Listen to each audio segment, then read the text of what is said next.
Barrister সুমনের তৈরি এই ব্রিজটা পাহাড়ের ডলে ভেঙে গেছে। ভেঙে যাওয়ার কারণ কি হইতে পারে? হয়তো পাতলা মাছ ছিল। তার প্রতি তেমন কোনো ক্ষোভ ছিল না, কিন্তু এইবার ছাত্র আন্দোলনে যখন ছাত্রদের ব্যাপারে উল্টাপাল্টা কথা বলছে, এরপরে অনেক খারাপ লাগছে। দেখেন সামনে ব্রিজটা, অসম্ভব একটা সুন্দর জায়গা।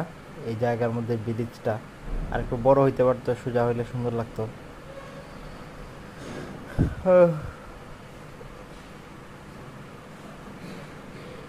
আমি হেঁটে হেঁটে যাচ্ছি, যেতে যেতে গিয়ে দেখবো আর কোনো রাস্তা নাই, মানে এখন আর যাওয়ার কোনো উপায় নাই ব্রিজের উপর দিয়া। এই যে দেখেন, আসলাম শেষ পর্যন্ত, এখন আর ব্রিজের উপর দিয়ে যাওয়ার কোনো সুযোগ নাই। ব্রিজটা এখানে ভেঙে গেছে। হয়তো ইঞ্জিনিয়ার বা ওই যে কামলা ছিল এরা পাতলা মারছে, ব্রিজটা ভেঙে গেছে।